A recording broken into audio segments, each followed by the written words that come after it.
Muy buenas noches, gracias por acompañarnos el día de hoy en un nuevo webinar de Odela Virtual Academy, un espacio creado para la actualización médica continua, el análisis crítico de la evidencia científica y la conversación clínica que realmente impacta la práctica diaria. El tema que nos convoca hoy es especialmente relevante y muchas veces subestimado, más allá del BPH, el papel silencioso de la microbiota vaginal en el cáncer cérvico-uterino, porque cuando hablamos de cáncer cérvico-uterino, el BPH suele ocupar el centro de la conversación. Sin embargo, cada vez existe más evidencia de que nos invita a ampliar la mirada y comprender cómo el microambiente vaginal, la microbiota y la inflamación crónica pueden influir en la persistencia viral, la progresión de lesiones y la respuesta del tejido cervical. Justamente de eso hablaremos hoy, de lo que no siempre se ve, pero sí impacta. Para abordar este tema, contamos con la participación de la doctora Carolina, especialista en ginecología y obstetricia con un enfoque integral, moderno y profundamente humano hacia la salud femenina. La doctora cuenta con diplomados en menopausia y climaterio, así como en colposcopía y patología vulvovaginal, lo que le permite acompañar a la mujer en cada etapa de su vida con conocimiento clínico, criterio diagnóstico y sensibilidad. Su formación incluye además ginecología estética, funcional y regenerativa, integrando estas herramientas emergentes, innovadoras, orientadas hacia el bienestar íntimo y la calidad de vida. Además, está capacitada en láser CO2 ginecológico para ofrecer alternativas avanzadas y mínimamente invasivas dentro de su práctica clínica. En esta charla de hoy, la doctora Carolina Villalobos nos compartirá información actualizada y práctica con el objetivo de generar conciencia, ampliar la comprensión del cáncer cérvico-uterino, más allá del BPH, como el título lo dice, y sobre todo empoderar el cuidado de la salud ginecológica desde una visión integral. Sin más, agradecemos nuevamente su presencia y le damos la bienvenida a la doctora Carolina Villalobos. Doctora, el espacio es suyo.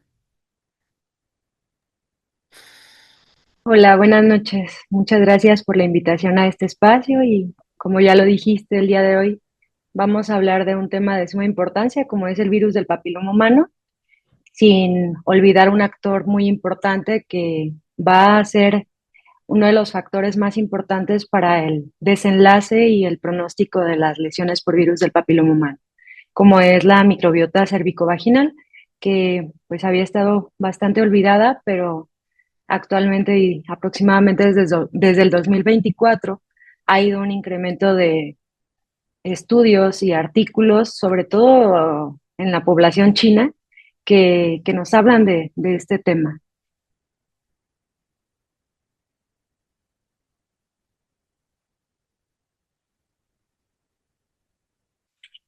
Y bueno, pues vamos a empezar un poco sobre lo que es el contenido de la plática, generalidades del virus del papiloma humano, cáncer cervicouterino como un reto vigente, microbiota vaginal, estado eubiótico, respuesta inmune y bueno, pues disbiosis, que es uno de los principales factores que va a ser el que nos dé la pauta para las progresiones de las lesiones por virus del papiloma humano.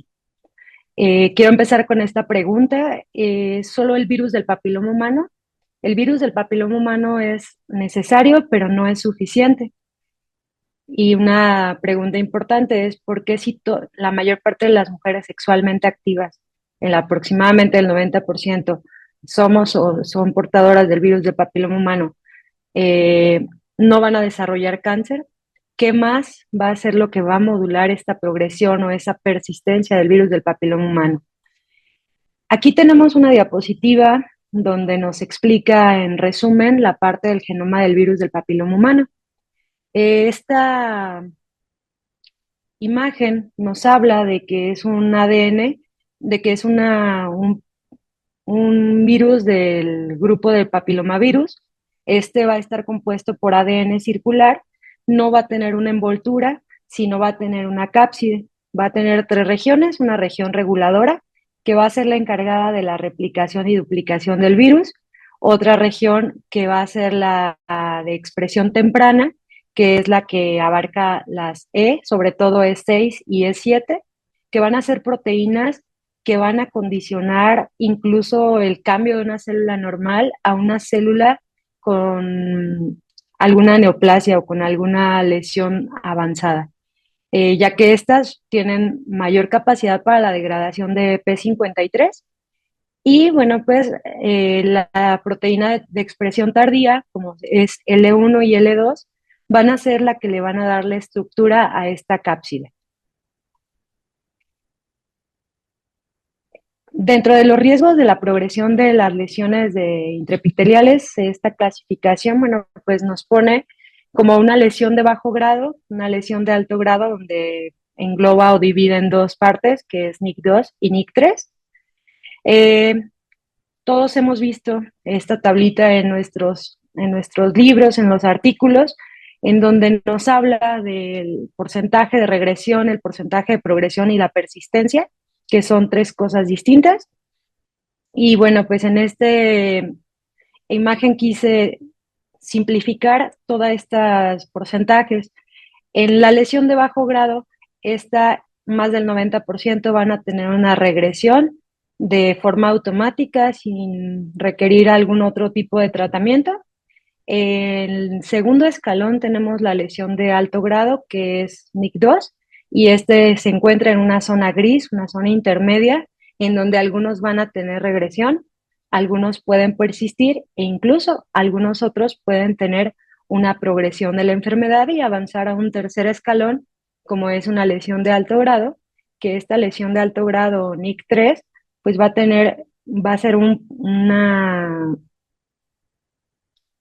escalón que va a ser altamente delicado o altamente con el riesgo de tener a la progresión.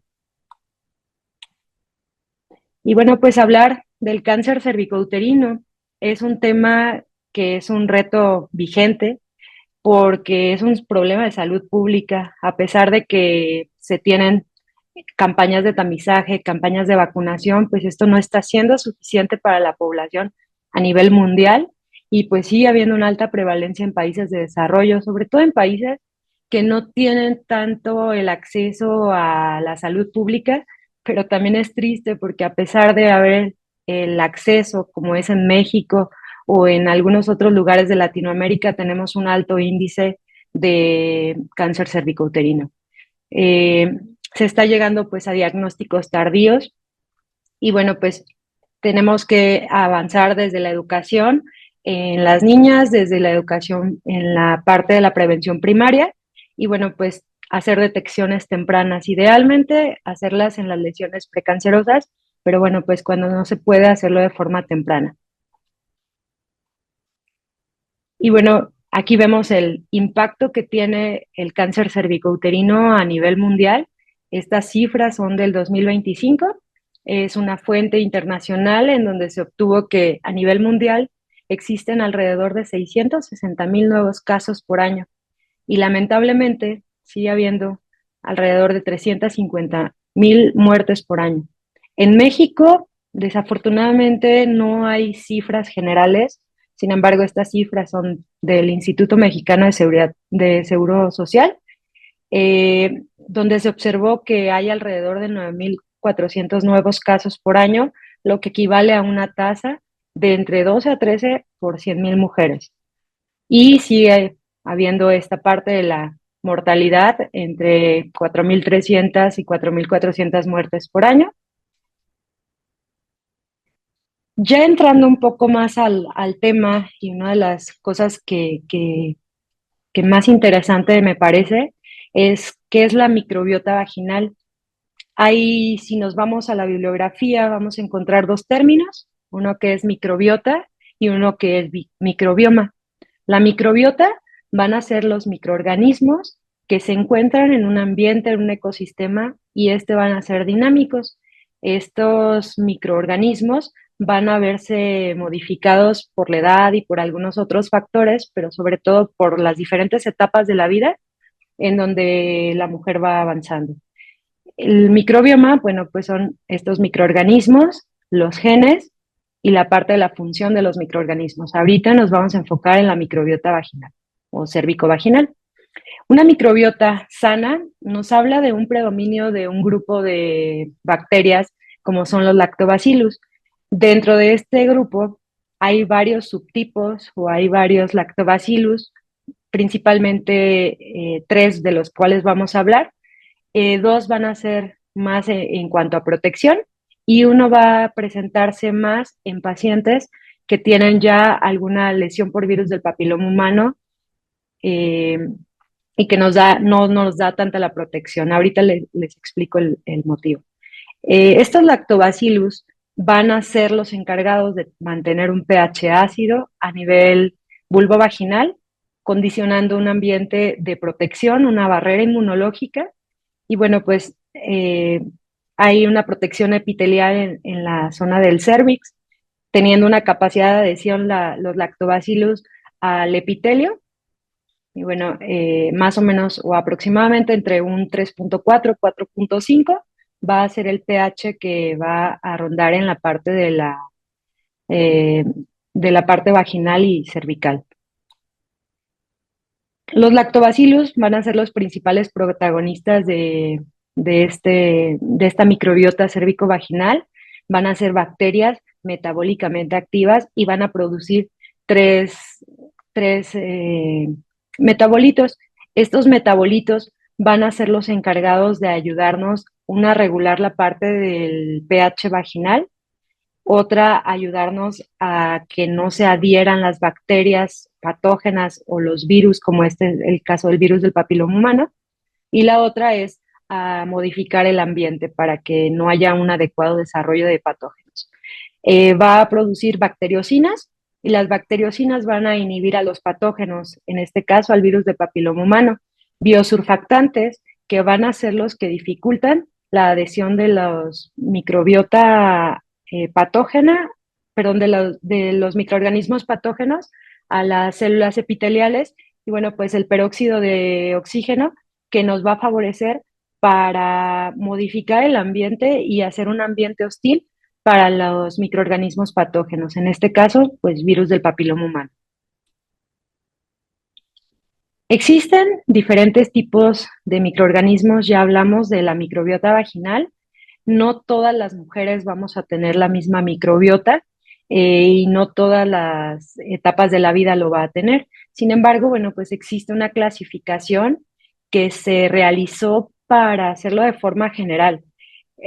Nos ponen el grupo 1, grupo 2, grupo 3 y grupo 5, en donde estos grupos están dominados por lactobacillus, en donde va a haber un ambiente con un pH ácido y todo el microambiente va a estar sano. El grupo 4 va a tener disminución de los lactobacillus y un aumento de los anaerobios y aerobios que van a condicionar un pH aumentado, y esto va a condicionar procesos inflamatorios crónicos y con ello una disbiosis que nos puede condicionar mayor riesgo de la progresión o de la persistencia de las lesiones por virus del papiloma humano. Y bueno, pues, ¿qué va a regular la microbiota vaginal? Van a ser factores tanto modificables como no modificables.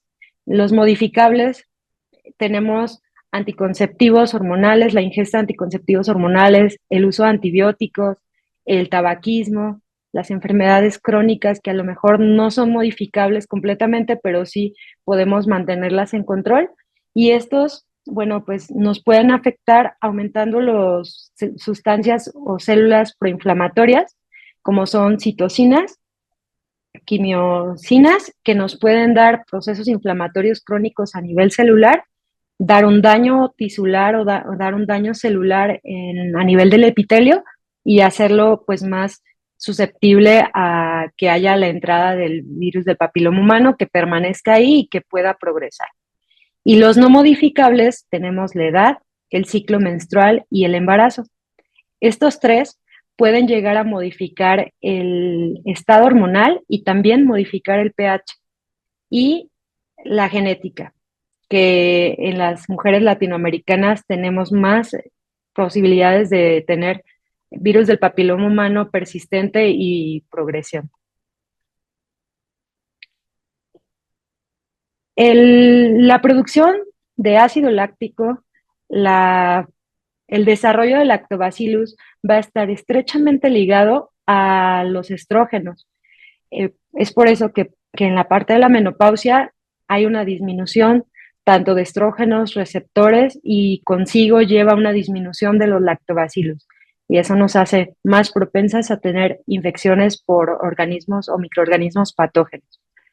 El estrógeno va a ayudar a la síntesis del glucógeno en el epitelio vaginal y bueno, pues el glucógeno va a ser aprovechado por los lactobacillus para producir el ácido láctico.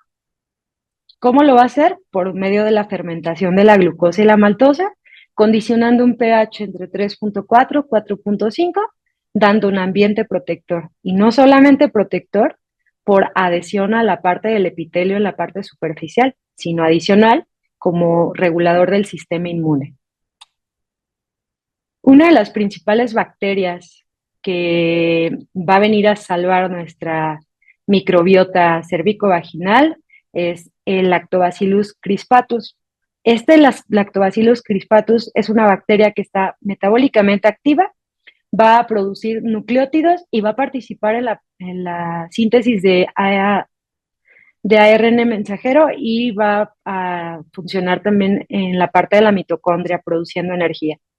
Va a ayudar o favorecer absorbiendo o utilizando la glucosa que se encuentra en el medio ambiente cérvico-vaginal para no dejar sustrato, que es el alimento de los microorganismos patógenos o del virus del papiloma humano.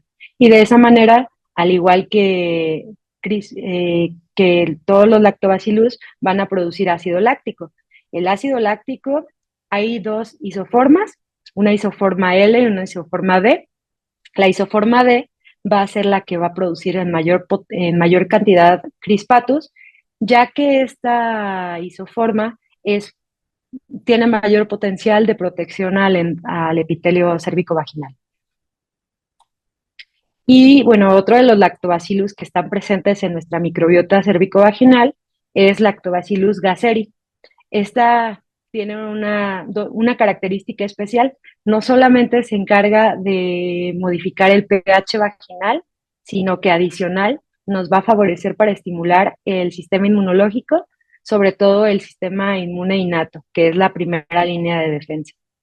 Va a producir exopolisacáridos y péptidoglicanos, los cuales o con los cuales vamos a ayudar a la apoptosis de las células que estén infectadas por virus del papiloma humano. Además, vamos a tener una estimulación de la interferón alfa y beta, produciendo mayor cantidad de inmunoglobulina soluble y tratando de modular la producción de interleucina 1 y 2 y disminuyendo las citocinas proinflamatorias. Una vez que disminuimos las citocinas proinflamatorias, el ambiente es el ideal para ser sano. Existen también bifidobacterias. Estas bifidobacterias, hay estudios en donde nos comentan que tienen una acción similar a la de los lactobacillus, pero que juntas tienen un mejor efecto. Estas son coprotectoras del microambiente vaginal y también se van a encargar de producir ácido láctico y peróxido de oxígeno. Esto nos favorece, o la presencia de bifidobacterias nos favorece para apoyar a la eliminación del virus del papiloma humano. Le cambia el ambiente a la parte cérvico-vaginal y deja un ambiente que no es el ideal para la proliferación o para el mantenimiento de las lesiones por virus del papiloma humano.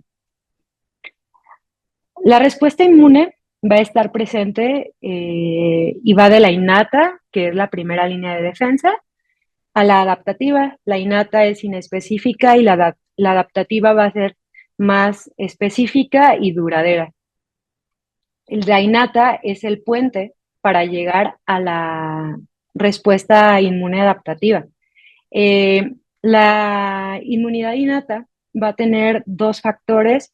Uno es la protección de la mucosa cérvico-vaginal y la otra son las células presentadoras de antígeno. Las células presentadoras de antígeno, sobre todo dos importantes, como son los macrófagos y las células dendríticas. Eh, Llega el virus del papiloma humano, se presenta al macrófago, se presenta a las células dendríticas y una vez que llega, se presenta a ellas, se absorbe o se capta el antígeno, se activan las células dendríticas, se activan los macrófagos y hay una activación y una producción de citocinas y células proinflamatorias de forma local. La respuesta inmune innata no solamente es de reconocimiento, sino que también es de comunicación.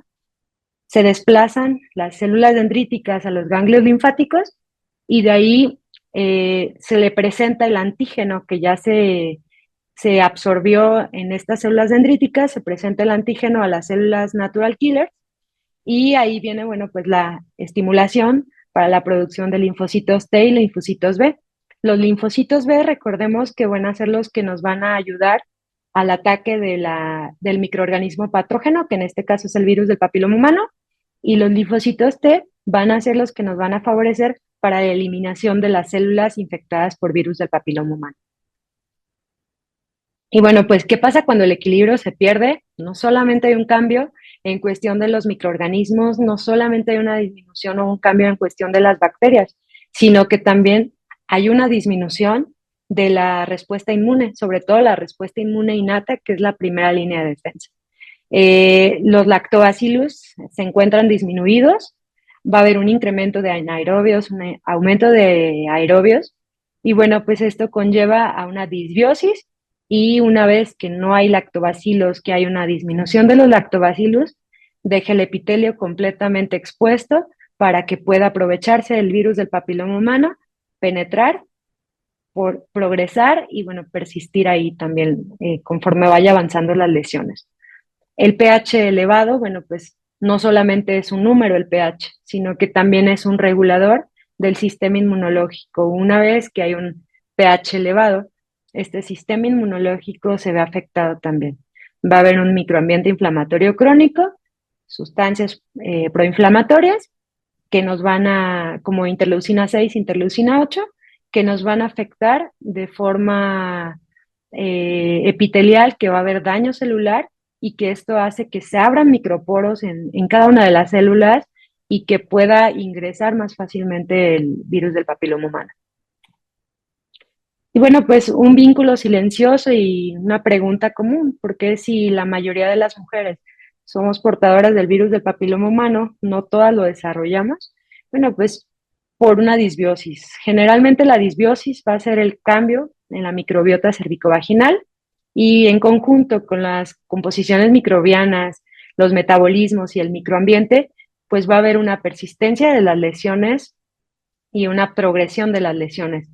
Eh, Esto dificulta todas las células proinflamatorias, las sustancias proinflamatorias van a dificultar el aclaramiento del virus. Y bueno, pues una inflamación crónica nos va a llevar a un daño epitelial y en el daño epitelial nos va a llevar a un fácil acceso del virus del papiloma humano para que llegue hasta la parte basal, que es donde se va a empezar a desarrollar las lesiones. Y bueno, pues va a haber una respuesta inmune local alterada. No va a haber esa respuesta donde pueda haber esa presentación de antígenos y que pueda comunicárseles a las demás células para que actúen. Dentro de las disbiosis vamos a encontrar principalmente Gardnerella. Esta va a producir vaginolicina. La vaginolicina es una citolicina que va a ser dependiente del colesterol y que, bueno, pues va a hacer un daño tisular, un daño endotelial por medio de células o citocinas proinflamatorias, interleucina 6, interleucina 8, factor de necrosis tumoral, y con ello tiene mayor incremento de posibilidades de tener una progresión. Candidiasis va a favorecer el ingreso del virus del papiloma humano al epitelio, pero no se ha observado que tenga interferencia en la progresión de las lesiones. La candidiasis, bueno, pues se va a encargar de degradar la membrana basal, va a hacer una respuesta inflamatoria crónica Y bueno, pues hablamos de un lactobacilo que no va a tener efecto protector, sino que se va a encontrar en las pacientes que pueden llegar a tener lesiones intraepiteliales, y este es el llamado Lactobacillus iners. Va a producir inerolicina, y bueno, pues sí produce ácido láctico, pero produce isoforma L, que esta isoforma L, platicábamos, tiene un menor potencial de protección y va a mantener un pH elevado. Aquí dejo un pequeño resumen sobre la microbiota, la persistencia del virus del papiloma humano y la progresión de las lesiones intraepiteliales. Una disbiosis vaginal por medio de proceso inflamatorio crónico, producción de sustancias proinflamatorias, alteración de la respuesta inmune, que si no hay respuesta inmune tampoco va a haber respuesta adaptativa, va a haber una persistencia del virus del papiloma humano, va a haber un daño endotelial y puede haber lesiones, y estas mismas lesiones progresar. Y bueno, pues la progresión va a depender del microambiente cérvico-vaginal. Eh, una vez que tenemos disbiosis, vamos a tener estrés oxidativo, inflamación crónica, y bueno, pues esto llevarnos a lesiones de intraepiteliales por virus del papiloma humano, incluso a cáncer cervicouterino. Aquí les dejo una tabla en la que podemos observar una eubiosis, que es donde encontramos todos los microorganismos sanos, y que, bueno, pues se alcanza a observar las células epiteliales, las células basales, y que en estas, por encima de las células cervicales, alcanzamos a identificar lactobacillus, alcanzamos a identificar la producción de ácido láctico, bifidobacterium, que nos van a favorecer para dejar o para tener un ambiente en condiciones ideales para que esté nuestra parte cervicovaginal sana. Y una vez que llegamos a tener algún cofactor que nos pueda llegar a alterar esta homeostasis, bueno, viene la disbiosis, en donde hay una disminución o una falta de producción de lactobacillus, y bueno, aparecen otras bacterias, ya platicábamos, anaerobios, aerobios, en donde van a permitir que por medio del daño tisular acceda el virus del papiloma humano hasta la parte basal, y con ello, bueno, pues tenemos más riesgo. Si este estado disbiótico se mantiene, tenemos más riesgo de persistencia y, bueno, progresión del virus del papiloma humano. Sin embargo, bueno, pues actualmente se han encontrado probióticos vaginales, orales, que nos favorecen para regular un poco la microbiota cérvico-vaginal. Y bueno, pues existen dos principales: Lactobacillus rhamnosus, que esa es vía oral, y Lactobacillus plantarum, eh, que son cosas que nos pueden favorecer. Y bueno, pues una pregunta que yo me haría es: ¿cómo puedo analizar o estudiar la microbiota cérvico-vaginal? Y bueno, pues es sencillo en realidad, solamente es hablarlo con las personas de laboratorio. Se puede, generalmente nos reportan lactobacillus en general, pero bueno, podemos hacerlo de forma más específica, y se puede hacer mediante agar sangre, el cultivo, o un cultivo que se llama MSR. En realidad se puede identificar. El que es un poco más complicado de identificar es el Lactobacillus iners, pero sí se logra. Entonces, es algo muy, muy importante que nos puede favorecer, o que si tenemos pacientes con lesiones intraepiteliales o con infección por virus del papiloma humano conocida, hacer un cultivo vaginal nos puede ser de bastante utilidad. Y bueno, pues en esta gráfica, en esta tabla, vamos a tener las bacterias que se asocian a a una microbiota sana, que es en aumento el Lactobacillus crispatus, y en esta sí se encuentra iners, pero platicábamos que, bueno, pues en realidad esta no tiene como forma de protección, pero debe haber mayor cantidad de Lactobacillus crispatus. En las pacientes que ya tienen alguna infección por VPH, se encuentra en aumento Clamidia trachomatis, Lactobacillus iners, Prevotella, Snetia, Prevotella y Fusobacterium. Y bueno, con las que ya tienen alguna alteración en las citologías o en las colposcopías, tenemos que hay un incremento en Lactobacillus iners, en Crispatus, existe la duda en que sí hay el incremento, porque en realidad no es como tan lógico, pero esto sería de forma inicial, que probablemente también empiece a haber como un sistema de compensación del lactobacillus que quiera defender a la parte cervicovaginal. En la parte del NIC1 lo ponen como crispatus de igual forma duda, pero sí clamidia y sobre todo Gardnerella y Prevotella. En las lesiones que son de alto grado, encontramos Fanice y estos mismos bueno, pues están en todas las demás alteraciones. Y bueno, pues en las pacientes que tienen cáncer cervicouterino, vamos a encontrar un incremento de Fusobacterium, Snetia, y Lactobacillus crispatus disminuido considerablemente.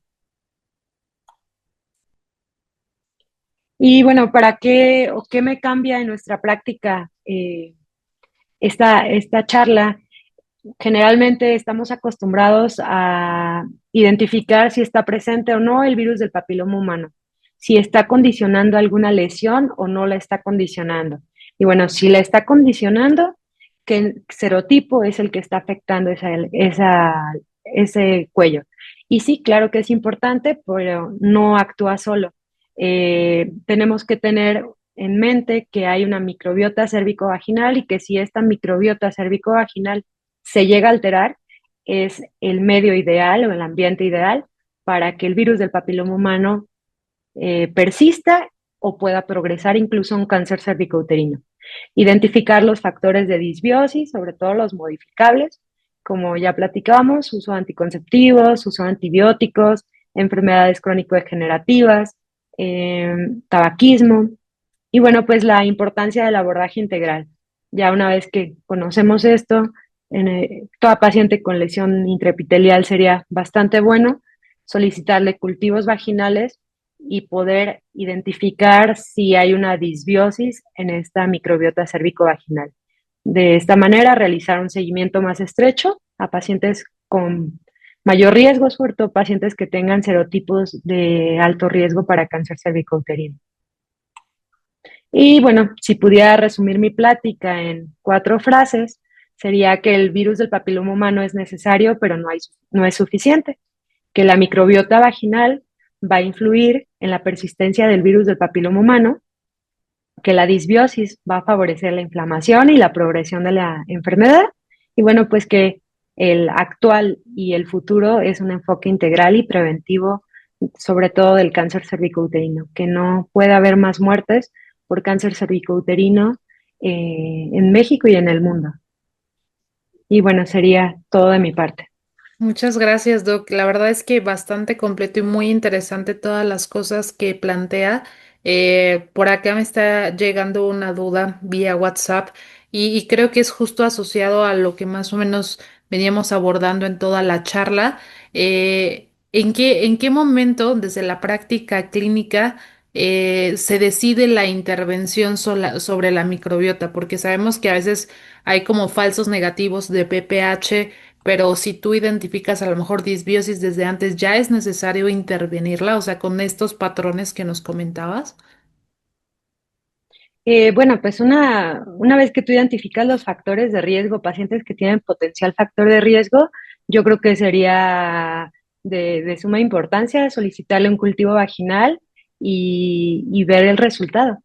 Pacientes que están teniendo infecciones vaginales de repetición, que obviamente no son normales, y no es como que el virus del papiloma humano te dé flujo, pero sí te condiciona, bueno, que esa disbiosis pueda haber otros microorganismos patógenos como anaerobios o aerobios que nos puedan condicionar infecciones de repetición.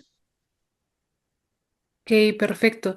Y sobre estos que nos comentabas, Doc, ¿en qué momento damos terapias o probióticos locales como sistémicos? ¿Cuáles serían los criterios que usted ha ido utilizando o desarrollando a lo largo de estos años? Pues yo creo que, bueno, la parte de dar los prebióticos, probióticos, va a ser ideal en todas las pacientes. Sin embargo, bueno, actualmente no es como ponerse vía local todo, sino que adicional podemos tener una regulación con la alimentación que también va a favorecer nuestra microbiota. Existen sustancias o alimentos, por ejemplo, lácteos fermentados, kefir y cosas que ya vienen procesadas o incluso naturales con los búlgaros, que nos pueden favorecer para la parte de la microbiota cérvico-vaginal. Disminuir la cantidad de azúcares. ¿En qué pacientes a lo mejor? Pues idealmente en pacientes que tienen infecciones vaginales recurrentes, en pacientes que estamos viendo cultivos con una alteración de los lactobacilos, que, que, que tenemos como esas pacientes factores de riesgo y a esa paciente se los indico.